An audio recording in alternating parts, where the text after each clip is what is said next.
Good evening. I'm Dr. Arun Kalyansundaram, and today we are going to look at how do you bulletproof your heart. And we're gonna, we have absolute control over what we put into our mouth, and if you can control what you eat, you really help um, lessen your chance of having a heart attack. And before I proceed into the actual talk, I would like to tell you that I have some disclosures. I do complex coronary angioplasties, that is put in balloon stents for a living, and I do very complex angioplasties, and I teach people how to do this, and I travel globally to help people treat disease. In the next 15 minutes, I'm going to bring you up to speed about the state of affairs in our country. We're going to then switch gears and talk about what is heart disease, what is heart attack. You're going to look at some of the data and finally how to operationalize this. The typical Indian diet, it's very carb heavy. And then the second most important constituent of our diets, unfortunately, it's fat, and a lot of it is saturated fats. And when we look at the carbs, it's typically processed foods and simple sugars. And a small portion of our diet is protein. And fat and animal protein sources in the typical Indian diet, I mean, if you can just see it, this is unfortunately what constitutes the majority of our diets these days, especially with increasing westernization. And the results are out there for all of us to see. I think the pictures are pretty self-explanatory, and so I will leave it at that. If you look at that, 43% of people with normal body mass index are metabolically unhealthy. What do I mean by that? So body mass index is typically a lot of the data was derived from the Western population. In fact, the revised BMI target for Indians and Asians in particular is 23, not 25. And even those people who have a normal BMI, more than 40% are metabolically unhealthy, meaning they have some deranged sugars, they have a higher cholesterol than what is accepted, etc. And there's a huge proportion of these people that they have no idea. They just live under this thing saying, "Hey, I'm not really overweight. I'm pretty healthy." I'm sure you guys all see the news, and this is just from, maybe it's a little dated. Unfortunately, there have been more deaths since I kind of put this together. Um, a lot of notable celebrities have unfortunately succumbed to heart disease in their 40s. Um, this is not the exception, almost seems to be the norm in our country. When I came back from the US, this was really hit me hard. And here are some of the numbers which illustrate how bad the situation really is. Going back almost 7, 8 years, the prevalence of coronary artery disease is almost 55 million. And interestingly, 1 in 4 deaths are because of atherosclerosis. And both heart disease and stroke pretty much come under this umbrella. And even over the last few years, these numbers are increasing, and there seems to be no downward trend at all. Interestingly, just as a throwback, like FDA has approved cholesterol lowering drugs for even dogs. I mean, it seems like we spare nobody. And our country now has the distinction of being the world's largest cardiac population. If that didn't worry you, I hope that was kind of an eye opener. Now let's look at what is heart disease and what is a heart attack. So, number one cause of death globally in the U.S., in India, huge financial burden on the global healthcare expenditure. And then if you look at, there are a couple of types of heart disease. You have coronary artery disease, you have rhythm problems, also known as arrhythmia, and then you have heart failure where the pump itself becomes weak. Many times heart failure happens because of coronary artery disease. Now, what is coronary artery disease? The heart is a pump, as we all know, and the pump needs, this is the main pump, the main organ that pumps blood to, the various parts of the body. And the heart also needs oxygen, and the oxygen is supplied via blood, and the blood is taken through coronary arteries. So when the aorta, or the big vessel, comes out of the heart, the first blood supply that the aorta, the first branches are to the heart itself, because if the pump is not getting enough blood, we have a problem. Now, blockages that form in these blood vessels is basically coronary artery disease. And what happens is that there's plaque buildup. And instead of a smooth laminar flow that should happen through a healthy endothelium, now you have, essentially plaque buildup that reduces the blood flow to the heart muscle. And when this happens, people don't get enough blood to the heart muscle, thereby they don't get enough oxygen. And this causes patients to have symptoms such as chest discomfort when they do things. This is known as the classical angina. Shortness of breath when they are doing things. This can also be a symptom of heart disease, and just exertional fatigue. Now, when this happens suddenly, and the plaque just cracks, and there's a blood clot that forms, that constitutes a heart attack. So there's a sudden stoppage of blood supply to one portion of the heart's of the heart muscle. Now, what triggers this whole process? There's a lot of complex stuff that you see on the slide, but in essence, there's some injury to the lining, the endothelium. This triggers, and this is basically mediated through inflammation, and then this triggers more deposits of macrophages, fat cells, etc., etc. And sometimes these can rupture, and as I said, can lead to a heart attack or a stroke. Let's look at the data.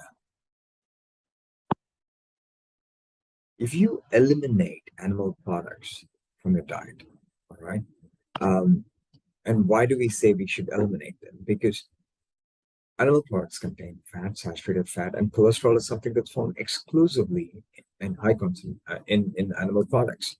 Now, animal products obviously contain animal protein and iron, which basically creates an environment that increases your heart disease risk. Also, if you are consuming a lot of animal products, you're going to reduce the consumption of other food components that are actually protective. Like the green leafy vegetables, your antioxidants, etc., etc., because there's only a finite amount anybody can eat. And what we eat really impacts our health. It's not just coronary artery disease, stroke, certain cancers, diabetes, and hypertension, which kind of lead to coronary artery disease, us being overweight, and osteoporosis, other inflammatory diseases.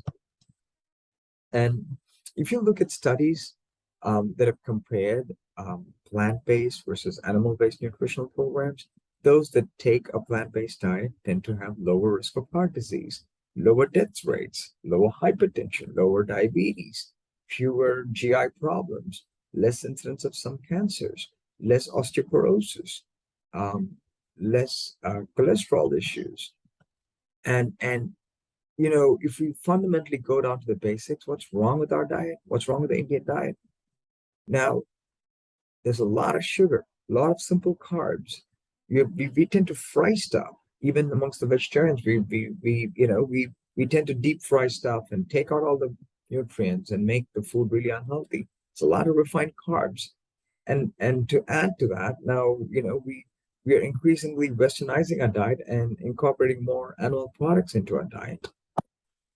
Now, the opposite side of the argument, which I think is really unfounded, is that, well, eating only plants is unhealthy, and we have eaten meat for millennia, so it's okay, etc., etc. Maybe so. And here's the thing: we if you look at our hunter-gatherer lives, used to eat meat or animal-based any kind of foods, rarely when a group of cavemen could actually take down a huge animal and then bring it back. This was a luxury. Most people where the bulk, the vast majority of the diet still was plant-based. Now, the if you look at whether this is enough and whether this is healthy, and a well-planned plant-based diet, and this includes a vegan diet, can not only be healthy, it's also nutritionally adequate, and it provides health benefits for prevention of a lot of diseases. Now, let's go back to my core area, coronary artery disease. A vegan diet, all right, can really reduce your inflammatory markers such as your C-reactive protein, and it also has shown across various studies that it reduces your probability of dying from coronary artery disease, and so that's a 25% risk reduction when you compare plant-based, you know, people that are plant-based compared to omnivores. Now, this is staggering.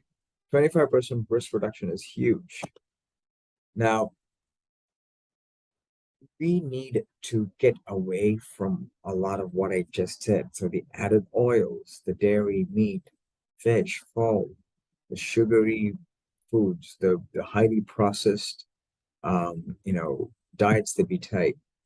All of these are just not intrinsically bad because of the calories and like the fats, etc., but they also injure your endothelial function. Remember, endothelium was that lining in the blood vessel that actually protects the blood vessels. Now, when this is injured, that's when the trouble starts. Now, food is a major cause of coronary artery disease. Okay.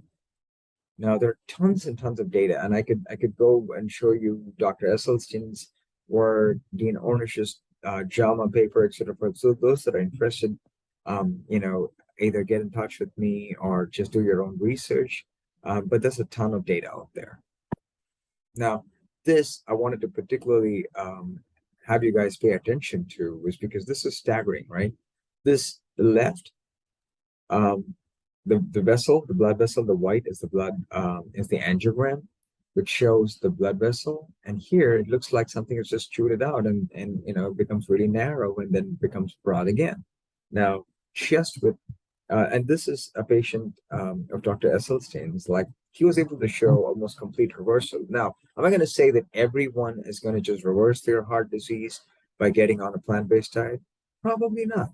But what we do know is that it really helps with reducing progression for sure. And in some case, maybe reversal. So how do you bulletproof your heart? How do you operationalize all this stuff? I've said a lot of stuff about data, about why, we have a lot of heart disease and why animal foods are generally bad. Let me ask you this. Do you think what I do with stents and bypass surgery actually cures heart disease? Or, EECP, we see advertisements out there, it's like, oh, cure heart disease without bypass surgery, chelation, etc. Do these cure heart disease? No, really, I wish they did, but no, they don't. I wish we could do whatever we want. I wish we could, smoke, eat unhealthy, drive rashly and live forever, but that's not the way the world works. So let me put this to you in a very simple way. We have one body, right? Like, which is essentially what we got to take all the way up to, like, a moment comes. Let's say you have a really fancy car. You can always buy a new car, remember? But let's say you have a fancy car and you don't have great driving skills. Would you just keep driving badly and every time you have an accident or whatever, just take your car to the body shop and tell them, hey man, it's going to cost this much, just fix your car? You wouldn't do that to your car. How could you do that to your body? You can't buy another body, at least not yet. So, again, this is not to say that there's no role for medicines. This is not one of those surgery, anti-stents. We're not talking about. That's not what we're trying to say. What we are saying is that there is a role, but you know, I am the guy that has the body shop. Okay, here, just like in a mechanic shop, you kind of fix the car mechanically. I can do that. There's no right coronary artery here. And I mean, in fact, this is a chronic total occlusion. And so the cath lab is where I can open up blockages. And so that's really the body shop. But your job, and as you can see, this patient's already had bypass surgery. Graft has failed, and the right coronary artery is fully closed, and that's what we open. Now, again, just so that for those people that don't know what angioplasty and bypass surgery are, I think unfortunately everyone has somebody in their family who has had some cardiac procedure. Um, Remember the plaque that reduces flow? Angioplasty and stenting is where we take a wire across, balloon it, and then oftentimes end up putting in a stent so that the vessel is opened up again. Bypass surgery is where when the plaque kind of blocks it, you essentially bypass the blocked area through another artery or a vein, and hence still end up supplying blood to the heart.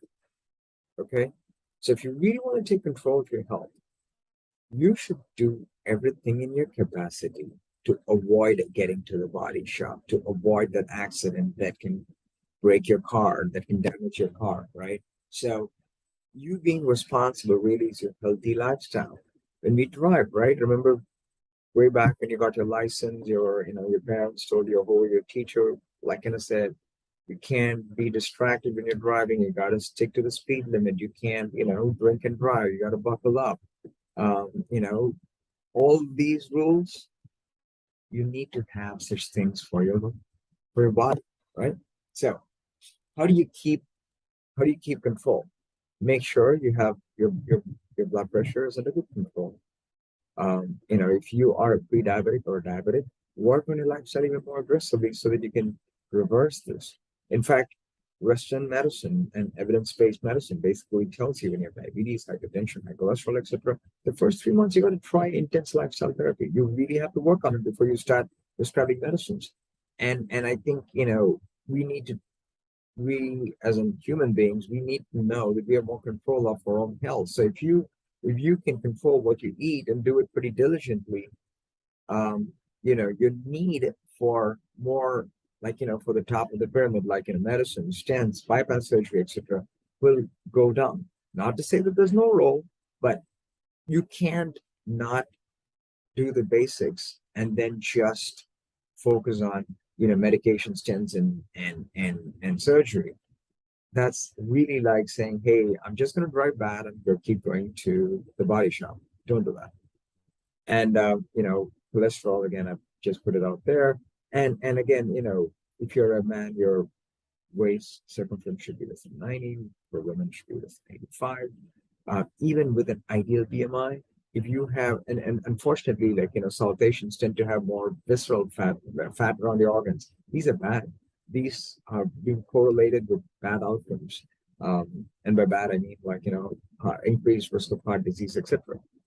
So we have stringent targets, even more stringent targets than the Western population. So please keep an eye on your metabolic health, control what you eat, and very simply put, food should be real, should be whole foods and plant-based. And here you can kind of see it, right? How do you kind of put this all together? Lots of water, vegetables, fruits, whole grains, legumes, green leafy vegetables, high fat whole foods. Now, this is an awesome program. I love it. Also, there's a power plate from PCRM that's also really helpful. There's a lot of data and there's a lot of resources out there. Just go look out, reach out to us. Happy to help. And finally, if you really want to prevent or reverse heart disease, it's got to be a spectrum. You know, food is a very, very, very important component. But you also have to move, make sure you have, like, focus on your fitness. You got to manage your stress, your sleep. Definitely, no smoking, and, watch that alcohol. And, you have to have social connections. Everything matters. And, this is my Instagram, whatever you call it. Feel free to reach out. I'm happy to help. Um, Unfortunately, I'm in another country when this is going live, so I might not be able to join. However, I'm sure Dr. Shah will kind of anchor this very well. And if you do have further questions that you specifically need to ask me, like I said, feel free to reach me on Insta. Happy to get back to you. Thank you, guys.